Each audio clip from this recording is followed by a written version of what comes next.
विद्यार्थियों को, अभिभावकों को, शिक्षकगण को मेरा नमस्कार, प्रणाम। कोविड महामारी के कारण से जो ऑनलाइन क्लासेस नहीं हो रही है, इन ऑनलाइन क्लास जब तक नहीं हो रही है, आप लोगों के बीच में मैं जो ऑनलाइन क्लास लेके आ रहा हूँ, ऑफलाइन क्लास नहीं हो पा रही है। ऑनलाइन क्लास में आप सबका स्वागत है। मैं डॉक्टर गजेंद्र सिंह शेखावत, मोता कॉलेज सादुलपुर से आप लोगों के बीच में नए टॉपिक मानव भूगोल के लेके आता हूँ। मानव भूगोल का ये आज नया टॉपिक है। पहली इकाई अपनी कंप्लीट हो गई है। दूसरी इकाई में पहला टॉपिक आपका है मानव प्रजातियाँ, विश्व की मानव प्रजातियाँ। अब मानव प्रजातियाँ हैं तो सबसे पहले शब्द काम में आता है प्रजातियाँ। प्रजाति क्या चीज़ है, प्रजाति किसे कहते हैं, प्रजाति का क्या अर्थ है? तो मानव शास्त्रियों ने रंग रूप, आकार व अन्य शारीरिक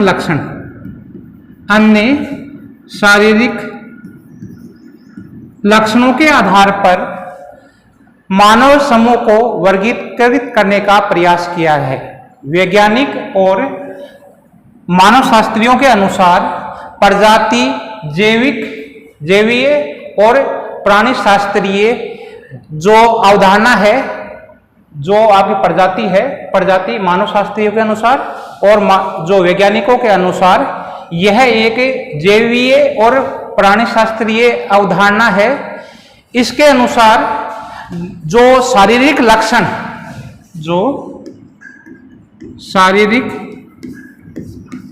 लक्षणों के आधार पर विशिष्ट मानव समूह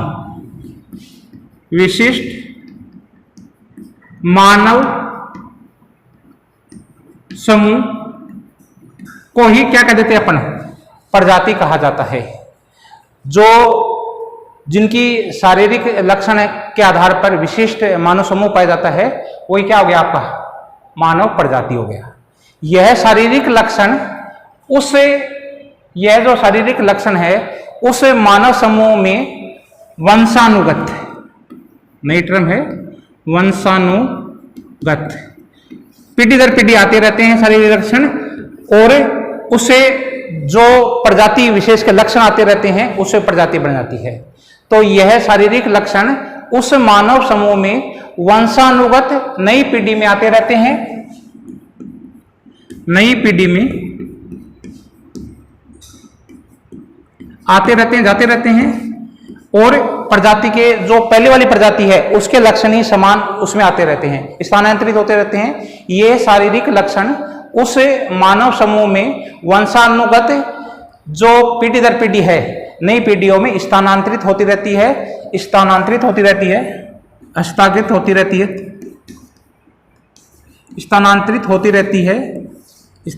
रहती है, उस पीढ़ी में आती रहती है। इससे जो इस पे ये जो भी लक्षण हैं ये वंशानुगत आते हैं। इसमें पर्यावरण का प्रभाव या तो पड़ता ही नहीं है, या पर्यावरण का प्रभाव होता है वो कम देखने को मिलता है। ग्रिफिथ टेलर ने मानव प्रजाति को परिभाषित करने का प्रयास किया है। उनके अनुसार मानव प्रजातियां एक नस्ल है, मानव प्रजाति एक नस्ल है, न कि एक सभ्यता। इसमें मानव प्रजाति को होता है कि मानव प्रजाति है, ये भी क्या एक प्रकार की नस्ल है, न कि एक प्रजाति को, एक जो आपकी सभ्यता है उसको व्यक्त करती है। ये भी एक प्रजाति, एक विशेष समूह है जो एक नस्ल को बताती है, न कि एक सभ्यता को। इसी प्रकार से हेडन नामक भूगोलवेता हैं, हेडन के अनुसार प्रजाति शब्द, भूगोलवेता हैं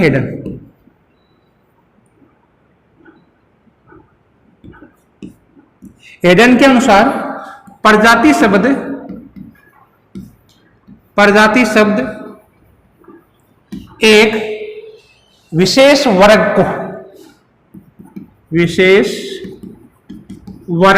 को व्यक्त करता है विशेष वर्ग को, विशेष लोगों को या विशेष वर्ग को व्यक्त करता है, जिसके सामान्य विशेषता है उसके आसपास समरूपी होती है। सामान्य विशेषता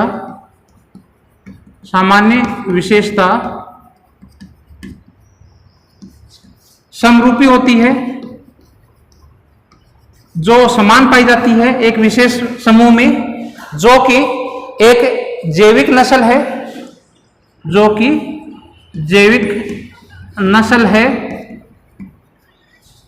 नस्ल है जिसके प्राकृतिक लक्षणों का योग, जिसके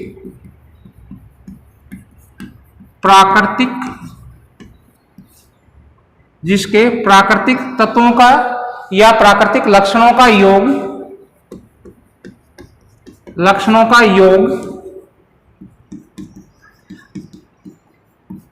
योग अन्य प्रजाति, जो दूसरी प्रजाति है उससे भिन्नता व्यक्त करती है। अन्य प्रजाति के योग अन्य प्रजाति या अन्य नस्ल से भिन्नता व्यक्त करता है, या अन्य प्रजातियों के जो लक्षण है, प्राकृतिक लक्षण है के योग से भिन्न होती है। अन्य प्रजातियों के प्राकृतिक लक्षणों से भिन्नता या विभिन्नता को व्यक्त करते हैं। अर्थात क्या हुआ कि एक वर्ग विशेष है, उसमें उसके तो शारीरिक जो आपके प्राकृतिक लक्षण है ये समान मिलेंगे, लेकिन दूसरे प्रजाति से ये अलग होंगे। इसी प्रकार से अतः यह कहा जा सकता है कि प्रजाति व्यक्तियों का एक समूह है। प्रजाति व्यक्तियों का एक समूह है। प्रजाति क्या है? प्रजाति आपकी व्यक्तियों का एक समूह है, जिसमें एक से शारीरिक लक्षणों का संयोग निश्चित रूप से पाया जाता है। एक से शारीरिक लक्षणों का योग पाया जाता है। शारीरिक लक्षण एक समान होगा, बार बार शब्द काम आएगा शारीरिक लक्षण। तो शारीरिक लक्षण मतलब एक जैसे स्ट्रक्चर उसके रंग रूप की, उसके बॉडी की, उसकी हाइट की, उसकी जबड़े के आकार का, उसका रंग रूप है, ये शारीरिक लक्षणों का योग है, ये समान मिलेगा। जबकि जिसमें शारीरिक लक्षणों का योग समान मिलेगा, जो निश्चित रूप से समान पाया जाएगा, इसमें ये जो लक्षण है ये आनुवांशिक शारीरिक लक्षणों के आधार पर पहचाना जाता है। ये जो शारीरिक लक्षण है किसे? आनुवांशिक लक्षणों, ये आनुवांशिकता से आते हैं, ये पीढ़ी दर पीढ़ी आते रहते हैं, पीढ़ी के अनुसार आते रहेंगे। आनुवांशिक शारीरिक लक्षणों के आधार पर पहचाने जाते हैं। आनुवांशिक शारीरिक लक्षणों के आधार पर पहचाने जाते हैं। ये आनुवांशिक पीढ़ी दर पीढ़ी आते रहेंगे। शारीरिक लक्षण समान होंगे, जो दूसरी पीढ़ी से भिन्न होंगे, जिसमें ये शारीरिक लक्षण एक प्रजाति के समान रूप से पाए जाते हैं। जबकि ये शारीरिक लक्षण कहां से आएंगे? उसमें पीढ़ी दर पीढ़ी उसके जो वंशज हैं, उसके जो पिता हैं, उनसे किस में आ जाएंगे? ये उसके संतानों में आते रहते हैं। प्रजाति विशेष में यही जो शारीरिक लक्षण है, यही जो समूह है, ये आपका कहलाता है प्रजाति। आपके समझ में आ जाना चाहिए। मोटे रूप में इसका अर्थ है कि ऐसे व्यक्तियों का समूह जिसका रंग रूप आकार शारीरिक लक्षण समान रूप से पाए जाते हैं, वो प्रजाति कहलाती है। प्रजाति में क्रिपिक टेलर ने बताया कि प्रजाति एक नस्ल होती है, न कि सभ्यता। इसी प्रकार से एडन ने कहा है कि प्रजाति एक विशेष वर्ग है जिसमें सामाजिक समरूपता पाई जाती है, जिसमें जो शारीरिक समानता पाई जाती है, सामान्य विशेषता जो सामान्य जैविक लक्षण है या जो जैविक आपकी नस्ल है वो समानता पाई जाती है। ये प्राकृतिक लक्षण होते हैं, वो दूसरी प्रजाति से भिन्नता लिए हुए होते हैं। प्रजातियों में भिन्नता किस कारण से आती है? या एक प्रजाति से आपने नाम सुना होगा, निग्रेटो प्रजाति, जो ऑस्ट्रेलोइड प्रजाति, नार्डिक प्रजाति, मंगोलाइड प्रजाति, इनके सबके शारीरिक लक्षणों में भिन्नता पाई जाती है। या प्रजातियों में भिन्नता किस कारण से आती है? तो यह एक सर्वमान्य तथ्य है कि किसी भी प्रदेश के वातावरण की दशाओं में परिवर्तन यदि हो जाता है, तो तो उससे शारीरिक रचना है उसमें भी अंतर आ जाता है। यदि क्या है कि किसी क्षेत्र की जो वातावरण है, वातावरण का मतलब क्या हो गया, जलवायु, वातावरण या जलवायु, यदि किसी, ये सामान्य तथ्य है, सामान्य विशेषता है या सामान्य तथ्य है कि किसी भी क्षेत्र का यदि वातावरण या जलवायु दशाओं में परिवर्तन, जलवायु दशा में क्या आएगा, परिवर्तन आएगा। यदि जलवायु दशाओं में परिवर्तन आ गया तो मानव प्रजाति विशेष है, उसके शारीरिक संरचना है उसमें भी परिवर्तन आ जाएगा। क्या आ जाएगा, शारीरिक संरचना में भी परिवर्तन। किसके कारण से हुआ ये वातावरण में यदि परिवर्तन होता है, जलवायु में यदि परिवर्तन होता है तो शारीरिक संरचना में जो मानव प्रजाति है उसमें भी भिन्नता आ जाती है, उसके शरीर में भी भिन्नता आ जाती है। इस प्रकार से एक प्रजाति है वो दूसरी प्रजाति से पृथक हो जाती है। किसके कारण से हुई, किसका प्रभाव पड़ा, वातावरण का या जलवायु का प्रभाव पड़ा। और जलवायु प्रभाव के कारण से एक नई प्रजाति, एक नई नस्ल पैदा होगी, नई फसल पैदा होगी, जो नई नस्ल पैदा होगी और नई प्रजाति बन गई तो वो कहलाती है प्रजाति। प्रभाव किसका पड़ा, जलवायु का और वातावरण का प्रभाव पड़ा। इसे इन्हीं परिवर्तनों के कुछ अन्य भी कारण हैं जिनके कारण से एक प्रजाति है वो दूसरी प्रजाति से भिन्नता ली होती है। उसमें किस कारण से या कई कारण होते हैं जिनसे प्रजातियों में भिन्नता आ जाती है या विभिन्नता आ जाती है। विभिन्नता किन किन कारणों से आएगी, जलवायु के कारण से आ सकती है, जलवायु में परिवर्तन हो जाए के कारण से भी परिवर्तन हो सकता है, ग्रंथि रस की क्रियाओं के कारण भी हो सकता है, जलवायु आपकी जो विभिन्न प्रकार की प्रजातियां हैं उनकी उत्पत्ति हो सकती है, उनमें भिन्नता आ सकती है। किसके कारण से, ग्रंथि रस, हार्मोन्स जिसको कहते हैं, इन हार्मोन्स के कारण से भी यदि क्रिया है वो कम ज्यादा हो जाती है, अभी आपको बताऊंगा, तो उनके कारण से भी क्या है, इनके जो ग्रंथि रस है कई मात्रा में कम या अधिक मात्रा में स्राव हो जाता है, तो उससे भी क्या है कि प्रजातियों में भिन्नता आ जाती है। तीसरा है जैविक परिवर्तन। जैविक परिवर्तन के कारण से भी जो जीन्स है उनमें यदि परिवर्तन आ गया तो भी क्या है कि जो आने वाली पीढ़ी है, जो आने वाली नस्ल है, उसका रूप रंग है वो बदल जाएगा, तो उसमें अंतर आ जाएगा, उसमें परिवर्तन आ जाएगा। और तीसरा है जातीय मिश्रण। जातीय विभिन्न प्रकार की जातियां हैं वो भी आपस में मिल जाती है, और मिलने के कारण से भी क्या है कि जो नई जाति, नई नस्ल, नई प्रजाति का उत्पन्न हो जाती है। तो ये मुख्य रूप से ये देखा जाता है कि ये जो चार कारक आपके हैं जिनके कारण से क्या होता है कि मानव प्रजाति है उनकी प्रजातियों में विभिन्नता आ जाती है, उसमें अंतर आ जाता है, उसमें परिवर्तन आ जाता है। इसमें पहला आपका है जलवायु। जलवायु मुख्य इनमें कारकों में सबसे ज्यादा प्रभावित करने वाले कारकों में से है जलवायु। जलवायु में इसका प्रभाव होता है वो मानव की त्वचा पर सबसे ज्यादा देखने को मिलता है। जलवायु का प्रभाव है, जलवायु पहला कारक है आपका। और जलवायु में जो जलवायु का सबसे ज्यादा प्रभाव किस पे पड़ेगा, मानव की त्वचा पे पड़ेगा। इसका प्रभाव सबसे ज्यादा प्रभाव है वो किस पर पड़ता है, मानव की त्वचा पर। मानव की त्वचा पर सबसे ज्यादा प्रभाव पड़ता है किसका, जलवायु का। इस जलवायु के कारण से ही त्वचा में लक्षण दिखाई देते हैं। अब क्या है कि यदि अधिक गर्म क्षेत्रों में त्वचा का रंग क्या हो जाता है, काला हो जाएगा। उष्ण कटिबंधीय क्षेत्र है, यदि क्या है कि कई लाखों हजारों वर्षों तक अपन कोई व्यक्ति है वो उष्ण कटिबंधीय क्षेत्रों में रहता है तो वहां की त्वचा का रंग धीरे धीरे क्या हो जाएगा, इन लाखों हजारों साल से उष्ण कटिबंधीय वातावरण का प्रभाव पड़ेगा, गर्मी का प्रभाव पड़ेगा। गर्मी के प्रभाव पड़ने के कारण से त्वचा का रंग कैसा हो जाएगा, काला। किस क्षेत्र में, उष्ण कटिबंधीय क्षेत्र में। उष्ण कटिबंधीय क्षेत्र, इस क्षेत्र में यदि अधिक समय तक मानव रहेगा, ये क्षेत्र कौन सा है, गर्म है। गर्म क्षेत्र में यदि व्यक्ति रहेगा तो उसकी त्वचा का रंग क्या होगा, धीरे धीरे काला हो जाएगा। हजारों लाख वर्षों बाद में जो आने वाली पीढ़ियां हैं वो धीरे धीरे क्या हो जाएगी, काली हो जाएगी। इसमें मुख्य रूप से आपने देखा होगा कि नाम सुना होगा आपने, निग्रेटो,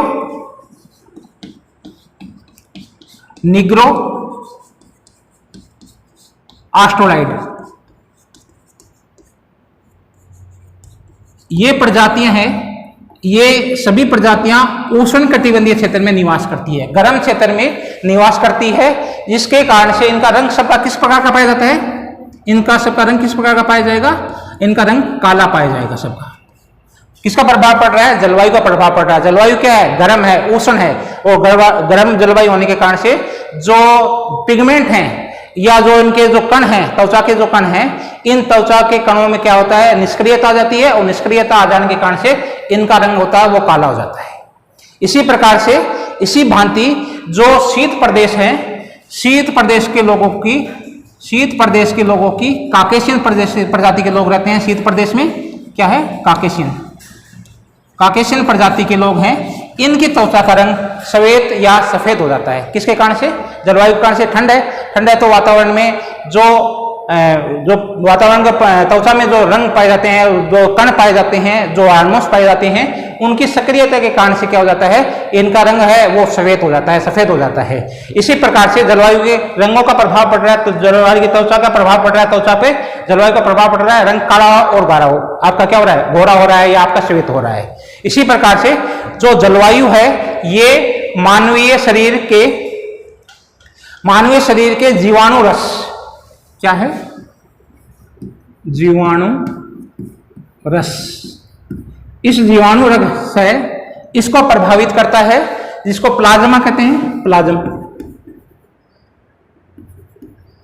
इस प्लाज्मा के कारण से क्या है कि त्वचा का रंग है ये प्रभावित करता है, जलवायु इस जीवाणु रस को प्रभावित करता है और इसके क्या होगा प्रभाव से भविष्य में जो आने वाली पीढ़ियां हैं, जो आने वाली वंशानुगत पीढ़ियां हैं, उनकी त्वचा का रंग है वो आपका क्या हो जाएगा, उस पर प्रभावित करेगी उसकी।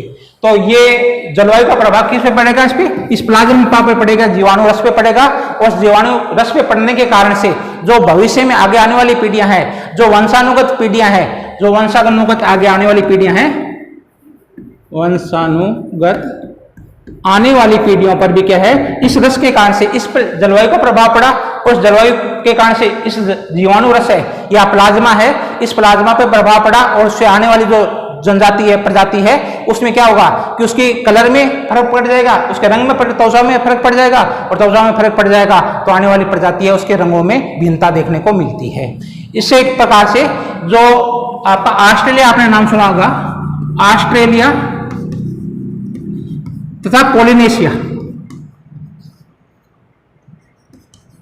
यहां के जो निवासी है ये इस क्षेत्र में आने के बाद में, इस प्रदेश में आने के बाद में इनका जो शारीरिक लक्षण है उनमें, उनके विकास में इस प्रदेश की जलवायु का बहुत अधिक प्रभाव पड़ा है और उसके कारण से क्या है, इनकी त्वचा पे जो रंग है उस रंग पर प्रभाव पड़ा है। जलवायु का प्रभाव न केवल त्वचा पे पड़ता है, त्वचा के अलावा भी जैसे बालों की बनावट है,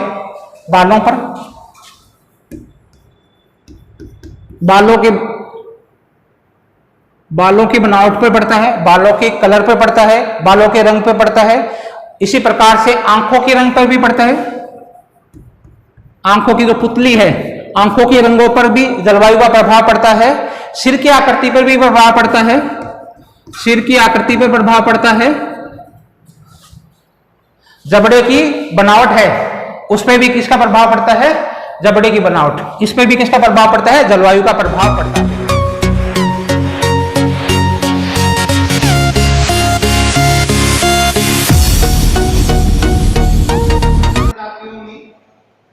करने वाले कारकों में दूसरा आपका है ग्रंथि रस की क्रियाएं। प्रजातियों की त्वचा का रंग, बालों का आपके रंग, आंखों का रंग, चेहरा आदि में भी विभिन्नता पाई जाती है, एक प्रजाति से दूसरी प्रजाति में भिन्नता पाई जाती है। इसका मुख्य कारण है शरीर में पाई जाने वाली ग्लैंड्स, ग्रंथियां, जिनकी क्रियाएं भिन्न होती है। इन ग्रंथियों से रासायनिक तत्वों का स्त्राव होता रहता है, जिन्हें हार्मोन्स कहते हैं। क्या कहते हैं, ग्रंथियों से रस निकलता रहता है, इन से जो रस निकलता है इनको कहते हैं हार्मोन्स। ये हार्मोन्स से शरीर में अनेक प्रकार का परिवर्तन लाते हैं। इनके आने से ग्रंथियों के कारण से मुख्य रूप से 3 ग्रंथियां शरीर में अलग अलग प्रभाव रखती है, जिनके कारण से शरीर की रचनाओं में अलग अलग परिवर्तन आता है। ये ग्रंथियां आपकी पीयूष ग्रंथियां हैं, आपकी ग्रंथि कहते हैं, थायराइड ग्रंथि कहते हैं, पीयूष ग्रंथि जिसे पिट्यूटरी ग्रंथि, आपका पिट्यूटरी ग्रंथि कहते हैं, और तीसरा आपका ग्रंथि है एड्रिनल ग्रंथि। इस प्रकार से ये शरीर में अनेक प्रकार का प्रभाव लाती हैं। इनकी क्रियाओं के कारण से पहले आप समझो कि पीयूष ग्रंथि है, पीयूष ग्रंथि पिट्यूटरी ग्लैंड कहते हैं जिसको।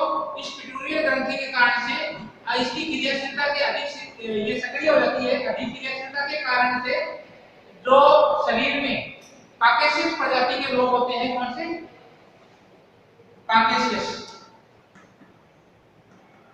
काकेशियस प्रजाति के लोग हैं, इनका शरीर का जो लंबाई है, इनका शरीर लंबा हो जाता है, शरीर भारी हो जाता है तथा इनकी नाक सुंदर होती है।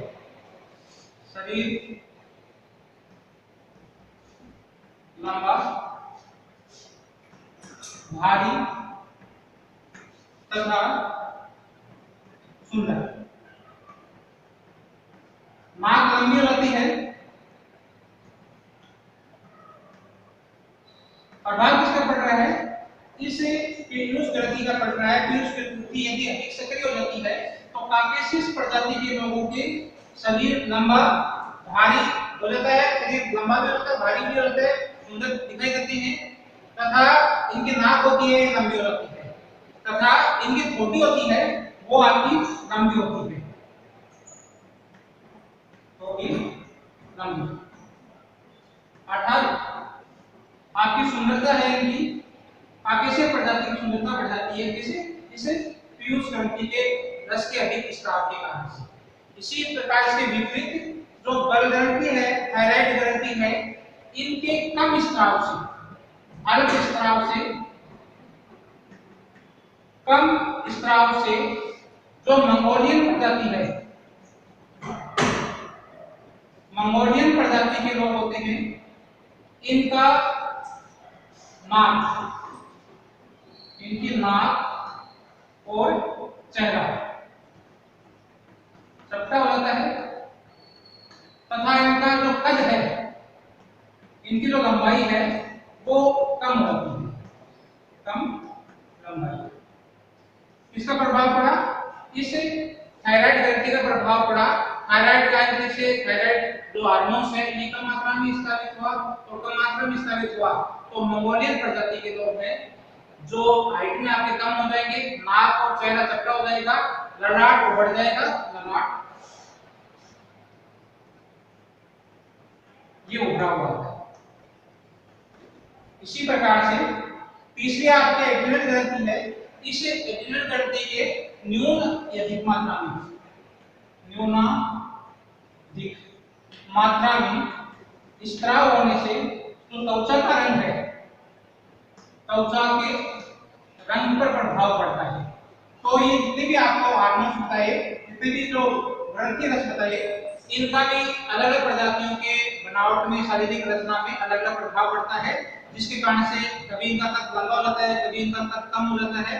अलग अलग जो ये ग्रंथियां हैं ये हार्मोन्स स्रावित करते हैं, हार्मोन्स स्रावित करते हैं तो इससे इसकी लंबाई है और उनकी जो आपकी शारीरिक संरचना है, शारीरिक स्पेक्ट्रम है, उसमें परिवर्तन आता है। तीसरा इसमें आपका पॉइंट है जैविक परिवर्तन। जैविक परिवर्तन जिन्हें जेनेटिकल म्यूटेशन कहते हैं। जेनेटिक म्यूटेशन के कारण से भी क्या है, शरीर की जो संरचना है या प्रजातियों के परिवर्तन के कारण परिवर्तन आ जाता है, प्रजातियों में भी परिवर्तन आ जाता है। किसी भी प्रजाति के मूल शारीरिक लक्षण जो एक पीढ़ी से दूसरी पीढ़ी में जाते हैं वो वंश तत्वों के द्वारा जाते हैं। कैसे जाते हैं? वंश तत्व, जिन्हें जीन्स कहते हैं। इन वंश तत्वों के द्वारा जितने भी जो उसके मूल, जो उसके गुण है, जो मूल उसके शारीरिक लक्षण है, वो एक पीढ़ी से भावी पीढ़ी में चलते रहते हैं। किंतु यदि इस जो मूल तत्व है इसमें यदि परिवर्तन आ जाता है तो इस परिवर्तन के कारण से जो आने वाली पीढ़ी आएगी उसमें उसकी जो संरचना है, उसकी मूल जो प्रजाति है उससे भिन्न लक्षण आ जाते हैं। इन परिवर्तनों का कारण मुख्य रूप से प्राकृतिक चुनाव होता है। प्राकृतिक चुनाव होता है। इस प्राकृतिक चुनाव के कारण इन जो प्राकृतिक चुनाव का मुख्य कारण से क्या होता है कि जब एक पीढ़ी है वो दूसरी पीढ़ी है, एक जनजाति, एक प्रजाति है जो दूसरे स्थान पर प्रवास कर जाती है, प्रवास के कारण इन प्रजातियों में परिवर्तन किसके कारण होता है? प्राकृतिक चुनाव के कारण होता है। इसमें मूल पीढ़ी है जो उसमें जो वंशज है उसके एक पीढ़ी के लक्षण दूसरी पीढ़ी किसमें जाएंगे? इस मूल तत्वों से जाएंगे या जीन्स के द्वारा जाएंगे। एक पीढ़ी के गुण है दूसरी पीढ़ी में जीन्स के द्वारा जाएंगे। यदि किसी भी कारण से जिनकी जो आपके प्राकृतिक कारण से भी रुकावट आ सकती है, मानव शरीर के कारण से भी रुकावट आ सकती है, शारीरिक कारण से भी आ सकती है। यदि किसी भी कारण से ये देश एक पीढ़ी से दूसरी पीढ़ी में जाने से भूल जाते हैं, उनमें परिवर्तन आ जाता है, तो इस परिवर्तन के कारण से जो नई पीढ़ी बनती है तो उसको कहा जाता है उत्परिवर्तन। किसी का नाम है उत्परिवर्तन की कहते हैं। उत्परिवर्तन,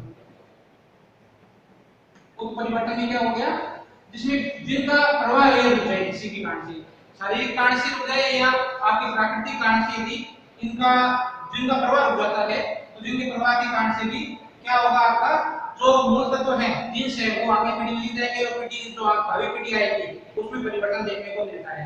इस प्रकृति इसका मुख्य कारण से क्या हुआ, प्राकृतिक चुनाव हुआ, और प्राकृतिक चुनाव में भी जो मुख्य रूप से प्रवास के कारण से हुआ।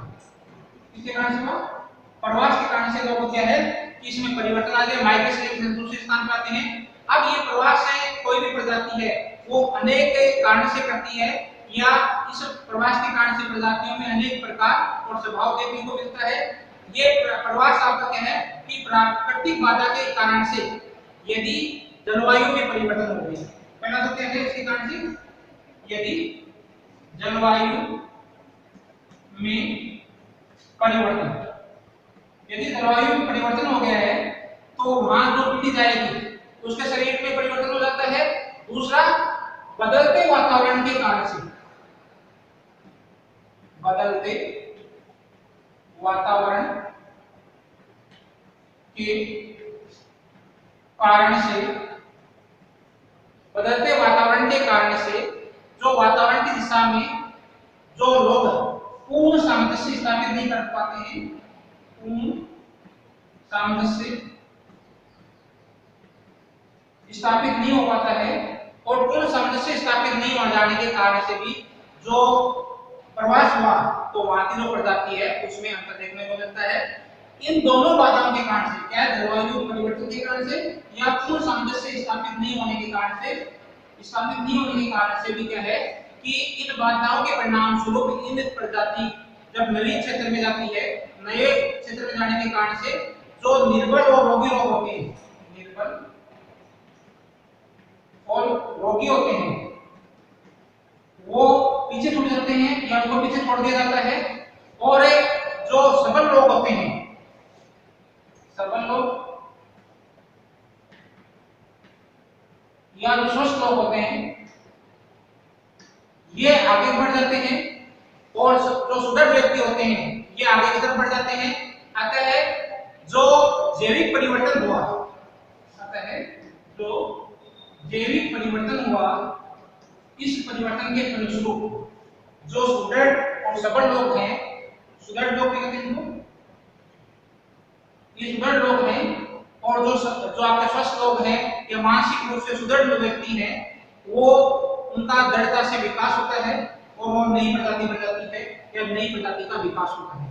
इससे क्या होगा कि सुदृढ़ व्यक्ति है और जो आपके मजबूत व्यक्ति है, स्वस्थ व्यक्ति है, और जो मानसिक रूप से सुदृढ़ है, मानसिक सुदृढ़, ये व्यक्ति क्या है आगे की तरफ बढ़ेंगे और इनका क्या हो जाएगा, इनका क्या होगा, विकास होगा। इस प्रकार से जो विश्व की प्रजातियां हैं उनको मुख्य रूप से ग्रंथिरस और जैविक परिवर्तन है ये मुख्य रूप से प्रभावित करते हैं।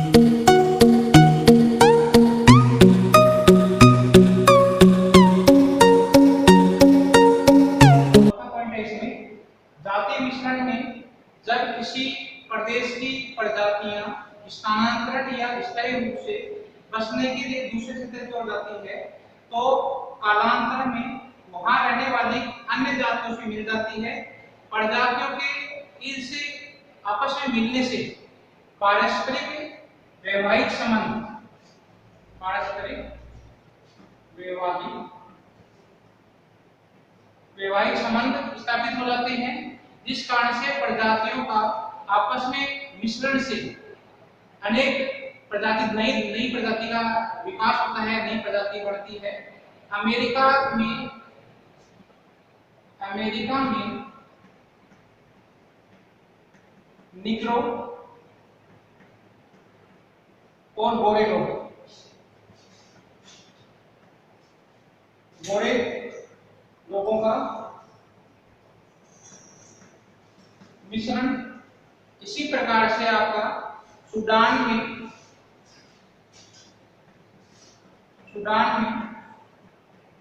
गोरे और हबशी, इन लोगों के मिश्रण से बंटू जाति या नई प्रजाति या जनजाति का विकास होता है इनके मिश्रण से।